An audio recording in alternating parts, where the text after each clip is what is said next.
Hi guys, I am Sarah Preston, and if you don't know me, I'm an integrative health practitioner and also a certified menopause and fat loss coach. And I'm really just here because I am super passionate about helping women be healthy for the long term and also to feel their best and look their best. Because I know that as we get into this perimenopause, menopause, sometimes we're not feeling that great. And sometimes we are putting on weight, especially in the belly. So that's what I help my clients with. But today we're going to talk about self-sabotage. I know I do it, you may do it. And I'm going to give you 5 ways that you can kind of reduce the number of times that you are self-sabotaging. I get this from clients a lot. Like, why did I do that? I was doing so great. And then I, just totally self-sabotaged over the weekend. So let's talk about it. First of all, what is self-sabotage? Well, I think of it as you kind of get this like, who cares attitude. You're like, whatever, I don't even care. I'm just going to go eat all the things. I'm going to have ice cream and pizza and drinks. And, I'm just going to like completely gorge myself sometimes, or people will do it with wine, it's just like, who cares? And then they're just like drinking all the wine, or snacking. I get that way with snacking. You're just like taking handfuls of things, nuts and crackers and chips, and you're in the pantry. But you get this like, who cares? I don't really care attitude.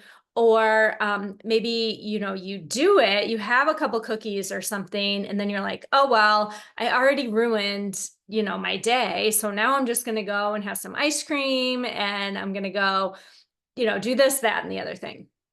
So that's kind of it. Or like the stress eating, you're just like, I just want to chomp on some chips, or, things get like stressful and you're in the pantry, you're in the refrigerator, and you're just like eating all this stuff. And afterwards you're like, why did I do that?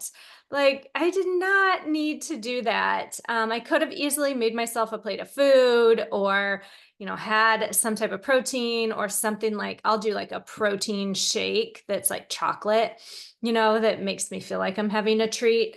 But a lot of people will do this on the weekends or when they're stressed or just mindlessly eating, it's that bored eating. But then it just goes overboard and it feels like self-sabotage. So here's 5 ways that really have helped me to not do it as often. I'm not saying that I never do it anymore, but these 5 ways have helped me. So the first one is, and it sounds kind of weird, but sit in your discomfort. So be with it. Just be there with it.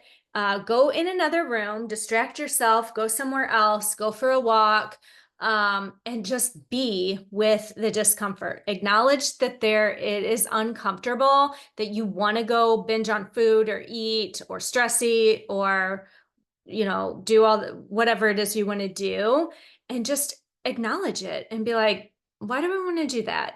Kind of just get curious. Like, why is this happening? So just, distract yourself and sit in that discomfort. Don't try to push it away. Like, oh, I'm not going to think about this. The more that you can be mindful and really think about it, the better. So start trying to do that next time this happens to you. Walk away and really just allow yourself to get curious about why it's happening. And then the next one is remind yourself how you want to feel. So I always try to think of, how do I want to feel in a couple hours? How do I want to feel when I go to bed? How do I want to feel tomorrow morning? That goes for a lot of things. That can work for alcohol. That can work for just like stuffing yourself with food. That can work for eating kind of crappy foods. How do I want to feel? So ask yourself that question as you're getting ready to grab something. Just think, play it forward. How am I going to feel in the future? How am I going to feel in 2 weeks? How am I going to feel in 2 hours? How am I going to feel tomorrow morning? And how do I want to feel? And is this choice in line with how I want to feel? Okay, number 3 is get rid of that all or nothing mentality. So just because you had a few chips does not mean that the day is ruined. In fact, when my clients track their macros, they realize that, okay, so what? I had a little bit of ice cream. That totally did not ruin my entire day. I can still hit my goals. If I'm tracking macros, I can still hit my macros, even though I had some chips or ice cream or whatever, the whole day is not lost at all by any means.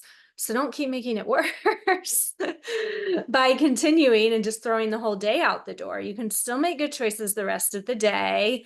You'd still make good choices tomorrow. The whole day is not lost. The whole week is not lost. That goes for like exercise too. Sometimes we have this all or nothing, like, if I can't do all 5 workouts this week, I'm just not going to do any. Well, no, 1 is still good. 2 is still good.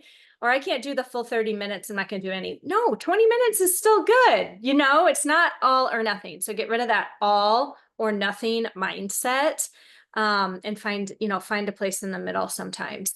And then allow yourself treats. That's number 4, is that if you are depriving yourself too much, you are probably going to start craving those things. So a lot of times what I see what happens is clients will be like, oh, I was so good all week. And then on the weekend, I totally self-sabotaged myself. Well, why is that? Maybe you were being too restrictive during the week. Maybe you need to have a little piece of chocolate every day. Or maybe you need to tell yourself, it's okay if I have more than 1 treat in a week. Maybe, I like to have chips several times a week. And I'm just going to build that into my day, build that into my macros, make that part of my day. Or I'm going to, take a serving, not like a whole bag of chips, and have a serving with my lunch. So don't be too restrictive, or that's going to lead to wanting to, self-sabotage. That kind of happened to me when I was doing the Whole30.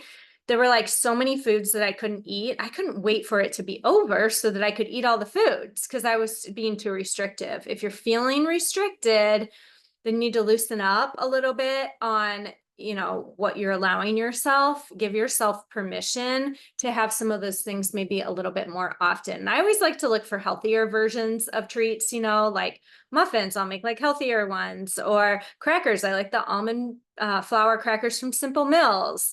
If I'm eating chips, it's usually the avocado oil chips. I'm trying to like sort of make it healthier, but still allow myself to enjoy those kinds of things. Okay. And then number 5 is forget it. If you did it, forget it and move on. If you self-sabotaged, if you overate, if you didn't do any workouts this week, forget about it. There's no guilt. Don't worry about it. Move on and just make today better. Make tomorrow better. Make your next choice the right choice. Your next meal, a nutritious meal. Make the next right choice. And don't worry about what happened in the past. You can't change it anyway. There's no reason to beat yourself up about it. Don't tell you're not a bad person. There's nothing wrong with you. Yes, you can get your life together. I hear people say, I'm never going to get this. I'm never going to get my life together.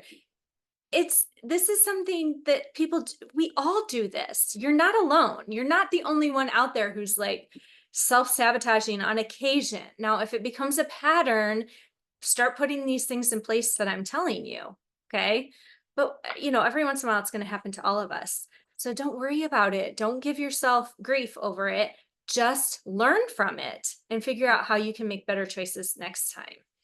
Okay. I hope this was helpful. Will you leave me a comment? If this was helpful, you can just comment underneath, and I hope you guys have a great day.